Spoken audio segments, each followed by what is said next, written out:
right, so I'm going to take a minute to go over kind of our foundations of using the e-collar for maintenance work. So I'm going to do a little overview of kind of our philosophy on using the e-collar, how it functions as a tool in your training, and then also the practical mechanics of layering that into your positions work. So our sit, down, place positions, loose leash walking or heeling, which would be a more dynamic position, recall, and those are kind of the biggies. So there are other ways that we can use the e-collar. You really can layer the e-collar into really any behavior you teach your dog, but we find it's more useful to kind of go into the mechanics of how, why, and when we add e-collar pressure than to just show the specifics of each individual. So I'll kind of use all of those behaviors as examples of how we'll layer the collar in, rather than kind of step-by-step rules of how the collar is always used. So jumping in first to kind of the theory behind how we introduce the e-collar, what it is, and how we use it. So we utilize the e-collar very similarly to how we use leash pressure. So generally speaking, I am, for the vast majority of the time, using the e-collar as a form of negative reinforcement in the same way that we are with leash pressure. So basically, negative reinforcement being the removal of something to make a behavior more likely to occur or to occur more frequently. So with e-collar pressure, basically what we're doing is using it as guiding pressure into behavior rather than just correction to stop a behavior. So, there are trainers that use this as a form of punishment. There may be situations where we would recommend that, but for the most part, if you're doing your job well, we find that the vast majority of the necessity of using an e-collar can be addressed by careful addition of negative reinforcement use. And so in the early stages, we introduce this alongside leash pressure. So generally in our framework, we're starting with kind of our reward-based work, teaching the dog markers, shaping behaviors so that the dog understands what's being asked of them. We then layer in leash pressure to add kind of tactile tools in order to guide dogs into behavior, either when they're low motivation or as an alternative cue, and to kind of help follow through with behaviors when we've asked for them if the food is not enough. And it also creates more reliability in behavior. So rather than the main motivator for completing a behavior being the pursuit of reward, we then are able to add in the other level of the relief of pressure and the pursuit of reward. So tricky stuff with e-collar work, however, is really in the introduction phase. I won't go too deeply into how we do that just because it's kind of a full skill set that won't be necessary for a lot of your day-to-day work. Once the introduction has been completed, maintenance is much simpler, and for most dog owners, learning the introduction phase has less utility. Has less utility just because it's unlikely that you're going to need to introduce this to another dog in the near future. And at that point, you can work with the trainer then to address that. But so the reason though that we focus so heavily on how we introduce the collar is that we need to teach the dog, it's a little different from leash pressure in this way, is we need to teach the dog what that feeling of the e-collar stim is asking of them. So without a proper introduction to the collar, the dog doesn't necessarily understand that the pressure of the collar is related to their behavior in any way. In the beginning, it's just a novel feeling with the dog. It doesn't, it doesn't have any meaning. It doesn't have any specific good or bad. Nope. No. Here, I'm just putting a little leash pressure to discourage that whining. Good boy. So basically, with that introduction to e-collar work, good boy, we need to first teach the dog what the e-collar means, that it's related to their behavior, and that it is escapable. So early on, we're just focusing on showing the dog what to do when they feel it. So that phase of training, which we won't dive super deeply into here, is called escape training. So basically they learn how to escape that pressure and turn it off. So that way they understand what to do when they feel the e-collar, which is important because down the line when we actually are using it, the dog is going to have to understand how to turn the pressure off. And so now once we're a little further into the maintenance phase, then we are looking more at avoidance. And so basically once the dog understands what to do when they feel that pressure, we start teaching them that they won't feel that pressure if they complete the desired behavior in a rapid enough time frame, which for me is usually kind of a second or two after I've given a cue.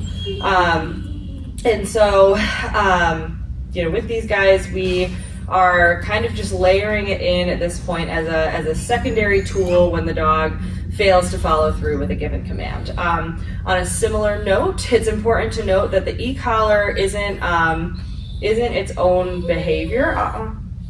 Shh. Good. The e-collar isn't its own behavior. The dog over time will learn first one simple behavior with it, and in the beginning, like if I were to introduce the e-collar only with recall work, so every time I say come, they feel that stimulation, and as soon as they start moving towards me, the stimulation turns off. They will learn that the stimulation means come. My ultimate goal, however, is for the dog to learn that they feel stimulation as guiding pressure into whatever behavior I've cued. So this is why we like working at e-collar work so much, is because it can layer into really all areas of your training once the dog understands it, because it's just guiding pressure into whatever cue you've given, whether that be heeling, loose leash walking, moving into positions, stay work, any of the above. So I'll demonstrate a little bit of what that looks like during our active work. But keeping in mind that they're kind of at the phase in their board and train where coming out of week 4, they've had enough introduction to the tool where they're learning that it's applied in association with multiple different cues, but they haven't had enough time and repetition on the collar, which takes weeks, months, years to really fully set in. And so, over time, the more consistent that you are with the tool, the more the dog will consistently associate the tool itself with any behavior that you've given. So, they'll kind of learn that it's not necessarily just related to these 4 or 5 behaviors that we've taught during our board and train. All right, so I'm going to get him moving, and we'll start a little bit with just some recall work and some sending to the place bed. So, Oskar, let's go. Good boy. So I'm just going to let him wander for a minute. And you'll notice I have him on a leash as well. So when I'm practicing my e-collar work, especially at this phase before the dog is super fluent in the tool, I'm going to want to have a leash so that when I add the stim, I can help my dog complete the desired behavior if at any point they seem confused or if we have to worry about levels. So first I'm going to talk about just the timing of when to apply e-collar pressure, and then after I've kind of gone through how to layer it into behaviors, I'll then transition to talking about how to decide what levels to use with your dog. Excuse me. So first, we're just going to wander a little bit. Oskar, come. Yes. So that was a little high for him. I don't have any treats on me, but that's okay. We'll just work on pressure. So actually, give me a minute. I'll get some treats. All right, take 2. So now I'm going to use food on the tail end just to, in the same way that we have in previous behaviors, reward the dog for completing the desired behavior. This helps to keep the dog's motivation up during the session instead of just kind of suppressing them through the e-collar, making it just kind of an avoidance game, which isn't nearly as fun. Oskar, come. Yes. So that time I didn't layer the collar pressure in because he was very responsive to it. This time I'm gonna, Oskar, come, layer it in, yes, at the same time. So my timing is basically, I give the cue, I give a very short beat. If my dog doesn't turn their head immediately, then I just hold our just kind of normal continuous stim button, which is this top black right button if you're holding the remote with your right hand. And I just hold that button until the dog has shown intent to complete the behavior. So don't wait until the dog's all the way back to me. I wait to take my finger off the button once they have shown that they are intending to follow through, and that will create a little bit better result, a little faster behavior. So, what are you barking at? There's nobody there. So let's go. I'll show you that again. So I'm going to recall him. So always he's a little bit ahead of me. It'll be Oskar, come, stim, yes, food. We might be too focused to show this in this setting, but that's okay. These are the behaviors. Oskar, come, yes. And you can see just that tiny head twitch. That tells me that I'm at a good level and possibly a level that's just a little high. So I'll chat a little bit more about how we work levels, I guess, as we go rather than as we move on, since it is relevant. But that was at a 7. I'll bump him down to a 6. So Oskar, come, yes. So I want just enough to get that kind of quick response, but not so much that my dog shows signs of stress and discomfort. So basically, let's go. I want the most kind of natural, fast response I can get without showing major signs of stress and fallout. That being said, you will have reps that that do show your dog having an adverse response to the stim just because they maybe didn't respond very strongly to the level on the last rep, but now they're paying attention. So, you know, I maybe used a level 6 on my last run, but then a level 6 may be too high on that next one. That's okay if that happens. Your dog, you know, though it's not the most fun rep, you can still bump it down, get them used to those lower levels too. But we just want to keep an eye on that so we don't end up using too much and starting to have some negative impacts of that. Oskar, come? Yes. Good boy. I'll do a little bit of sending to place. So, is that not the tree you were expecting?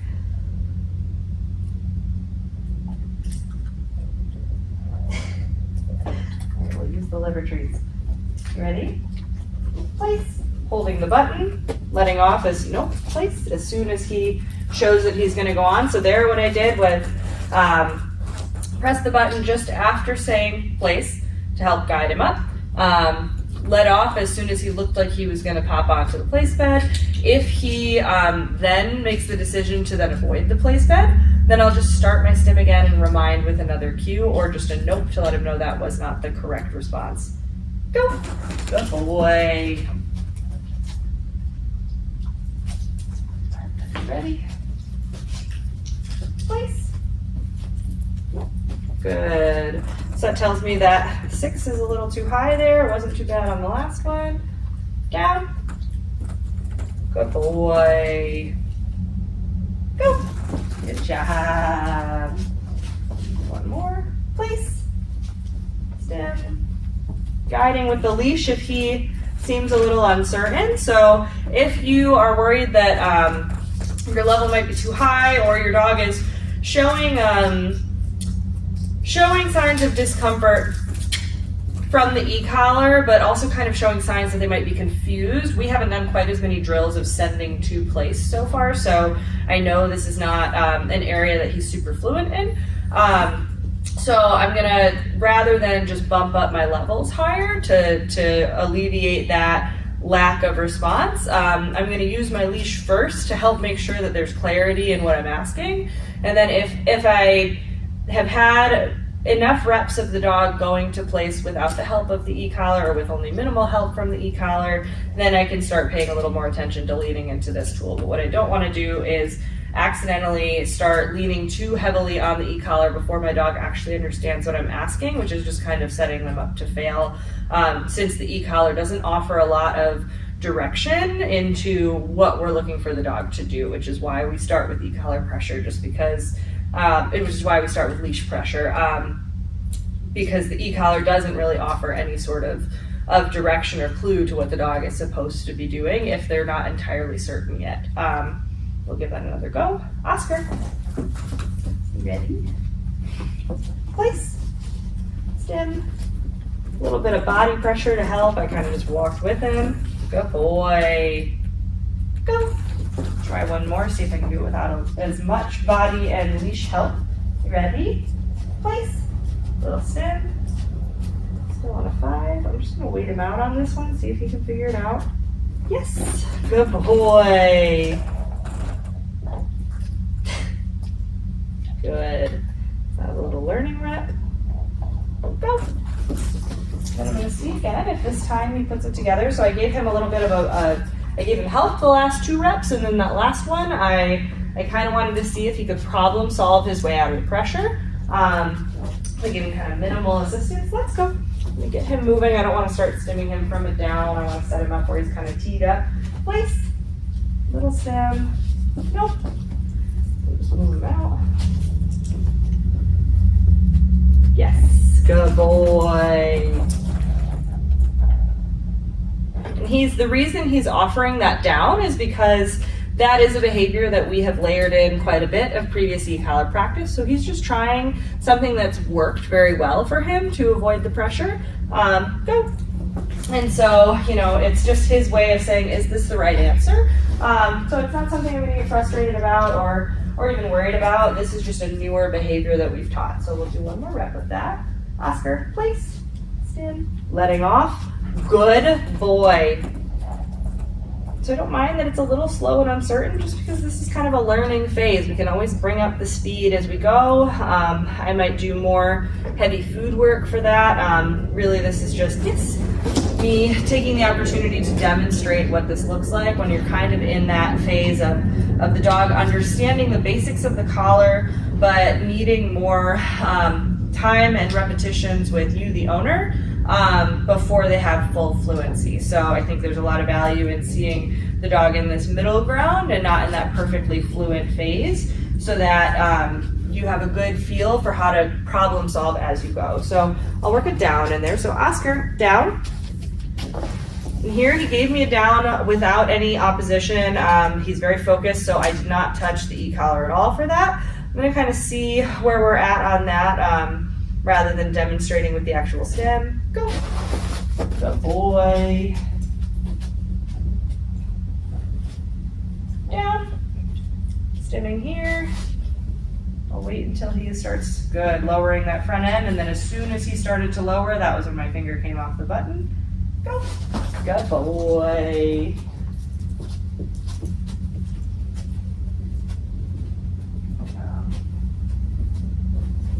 Down.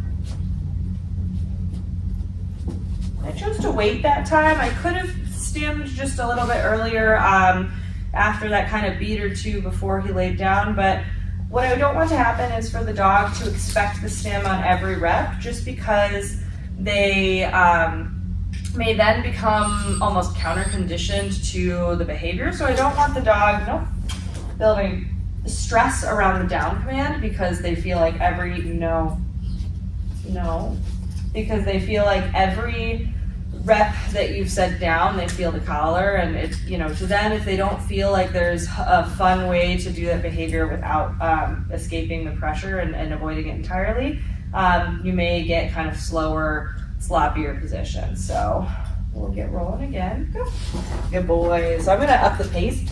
I'm gonna make it a little more fun so I can see how you have speed. You ready? Down. Little stem. Letting it off. Go. Yeah. You ready? Down. Good. And this is actually a good drill on 2 accounts, so it allows me to work the e-collar without it bringing him down and drive too much. It also helps me teach him how to toggle between high arousal states and back into settled states. So this will help kind of with overarching patterns and allow him to start building some productive impulse control. Go. You go. Down. Stimming. Just gonna wait him out. Good. Go. Yeah. Down. Here, I'm gonna bump up to a 6. Good. And it's pretty normal to have to bump up in levels when you've changed the dog's state of mind. So nope. Nope. Good boy. And so, you know, he's in a different mental state that then just requires a little higher level for him to even really notice it and to break through that higher intensity. So it's kind of like if you are very focused on something that you're doing, you may not notice, you know, a bug land on you. If you're like out for a run, you may not notice a fly, but if you're, you know, kind of just sitting and not paying attention, and you know, aren't totally absorbed in something else, down, then you're more likely to notice some smaller changes in your environment and more tactile things. I'll talk about that a lot with like when you're like very absorbed in a really good movie or book, you might not hear like a partner or a friend talking to you because you're so focused on that thing that you're involved in that you're not really as perceptive to those stimuli, and same thing happens with the e-collar, just on a smaller level. I'm actually going to pull a toy into the game, down. Good boy. And so this is, I guess I didn't really talk a lot about maintenance of positions yet, but stay work, all I'm doing, you know, in giving him guidance into positions in the first place, I'm layering it in with, you know, down, sit, whatever. I'm applying pressure to help him into that position if he hasn't done it.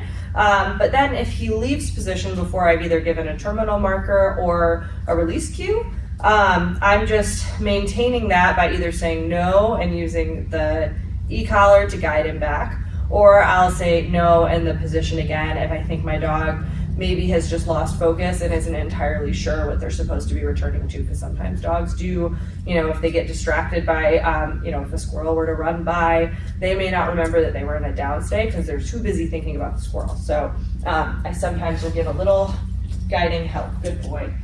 All right, so I'll grab a toy. See if this wants to go. Down. This is a good distraction to help him through. Down. And I'm looking for both elbows down. I am going to be strict on that. Nope. Yes. Good boy. Oh. We'll play a little tug. Good boy. Work her out. Out. Yes. Good. So there, I just add a little bit of leash pressure to push him to out, so we'll see if that's still this easy when he's intense. Out. Just adding pressure, and I'll wait. I'll be patient with this one, because again, this is something we haven't worked as much. Good. Yes. And then I'll release him right back to it. So he learns the game stops being as fun once I've given the out command until he outs. And then once he does it, the game restarts. Good boy. Out. Adding pressure. Wait. Down. Good. Place. Place. Here, I'd like to use my leash. Nope. Good. This is a little bit of a tricky game for him. Ready? Yes. Good boy. Very careful with my fingers, which I like. Good. You can play a little bit with the e-collar out, so I don't want to go crazy because I don't want to have any negative effect on his toy drive, but we'll toy with it. If it looks like it is a little tricky, then we'll go back to just prong collar, but oh, we're going to use it. Oh. Out. Nope. Out. Wait. Good boy. Yes. Working. Out. Good. Yes. Nice. Do a nice long game because I don't want to get worried about the collar. Good boy. Yeah. Out. Stand. Off. Yes. Good boy. Another one. Out. Stem. Off. Yes. Get little cleaner each time. Good boy.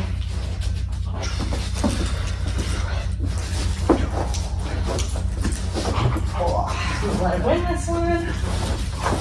Bring it in. Up, up, up, up. Yeah. I'm gonna work on bringing it back. Bring it. Up, up, up, up. Yeah. So I don't let him run around and just enjoy it. All the fun happens when he plays with me. Out. Stem. Good. We'll put that away. Down. Bump it down to a 6. Notice I didn't give the command again. I gave one command down, then followed through with my pressure. So where you'll find you're repeating commands is because you don't feel like you have other tools to help the dog into position. That's where my e-collar and my prong collar come in, or slip lead, whatever I have to guide my dog back into position. So go. Good. Woo. Down. Sailing. Good. Yes. Oh, and this serves 2 purposes, because he should gain motivation to go into positions quickly because he wants this game to start up again. But he also is learning how to respond to that e-collar and work on popping his arousal up and down and being able to get more excited and then settle again. Oh. Out. Stimming. Still stimming. Bumping it up. Out. Good. You bump up to 10 there. Yes. Good. Out. Good. Down. Place. Good. And I chose to use the leash there because I kind of want to maintain this drive in a really nice place. Yes. Good boy. Out. Hold this in. Good. Place. Yes. Dangly legs. Whoa. Out. Good. Place. Really nice out. Yes. Notice he was quicker to follow through that time because we had that fun, nice breath. Out. Stimming. Good. Yes. So I'm going to just reward that out there because that was much cleaner and nicer.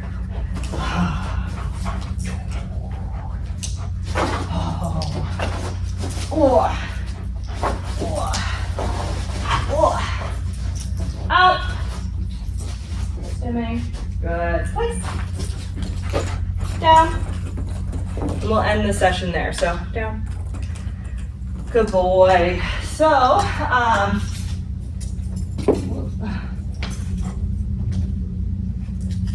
to sum it up, that video kind of showed a lot of how different pieces we've introduced start to interrelate, which is why we spend so much time showing the building blocks of each tool and motivator and reward to kind of show how that shapes into behaviors.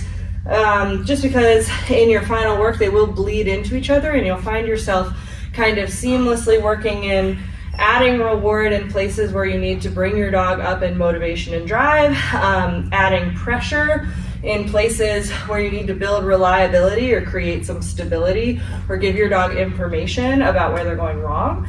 And that way they just have that guidance to have success and then have better access to the things that you really want them to be able to participate in, and be able to build more drive for that work, because we've guided them into a path where they see that as an avenue to greater degrees of freedom, interaction, play, and food motivators.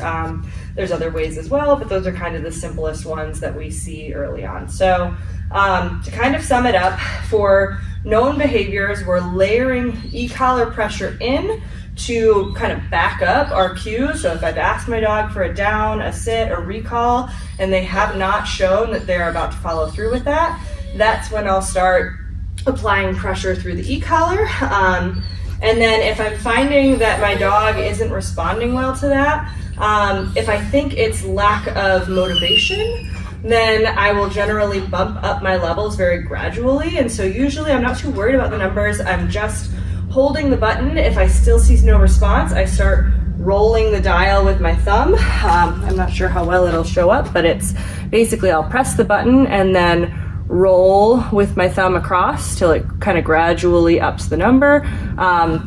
How fast I roll depends on kind of the urgency that I need that behavior. So, with something like a send to place or a down, when we're in a practice scenario like this, I don't need that to be super urgent, so I have time to kind of gradually roll it up. But if I'm in a position where my dog is off leash or dragging the long line and they see a deer and I'm worried they're going to lock into chase of prey, then I'm probably going to bump that up much quicker. In those moments, I may even use my finger if I'm not also handling the leash, and then rotate with my other hand upwards. And that just allows me to get that response faster. But that only really is effective if your dog is very fluent on the tool. The higher levels, if your dog has never felt them, will feel very different from the low levels. So that's something that I always like to counsel people on being very careful with. So I find it better to start low and to keep your dog on a long line for an extended period of time before you start experimenting with dropping the line or having your dog fully off leash. Just because ideally you would have scenarios that pop up where you are able to roll that dial up and use your leash to help the dog through it, because they likely won't understand that that's the same sensation if you bump up into the 30s, 40s, 50s over something. And those are going to be your emergency situations where you really need this as a backup. So typically where I find that I'm able to practice that most is in the event of like happening across like geese or pretty commonplace wildlife, and that affords me a really nice opportunity to practice. Working around other dogs is also another one. So today with him, we did quite a bit of work around Ophelia, and early on I was able to work some higher level e-collar recalls just so that he could experience them, learn that that was still something that was guiding him into another behavior. It was escapable, it had meaning. And we were able to kind of control all of the outcomes there, which at this phase is very important. So for him, if I were looking at continuing work and planning my sessions with him, I'd be working a combination of short and sweet, light sessions, layering in the e-collar with some of this positions work, and some loose leash walking work, which I'll make a separate video showing how I integrate this into loose leash walk and healing work. But then I would start going on walks where I have my dog on a 30-foot long line. They can experience that feeling of freedom, and maybe a handful of times, 3 to 5 times at most, while we're out and about. I'll practice just my recalls off of distractions. Odor's a great one, so you wait till your dog's really getting invested in a smell, and then choose that as your time to recall them. That can be very useful. Another game I like to play is holding a downstay, creating significant distance, and then recalling them out of that downstay. It's a fun game that helps build impulse control for the down while also building intensity in the recall, because there's a lot of anticipation built up for your dog while they're laying there waiting for the moment they get to run right to you and earn their reward. Only caveat to that is I would balance that out with times where you return to your dog and release them there as well, so that they're not likely to break from position out of over anticipation for that release, because once you've created a lot of distance, it's difficult to put them back in that down. I find it much more effective to just slowly increase your distance as your dog has success. So we'll cover more loose leash walking work with the e-collar, and I'm sure I'll demonstrate this a little bit outdoors as well with more distraction. But overall, that kind of gives you a view of how we use the e-collar as guiding pressure to reinforce behaviors like this and create lots of stability and reliability in our positions work, and how we can even layer it into our higher intensity work to help the dog through moments they may struggle with.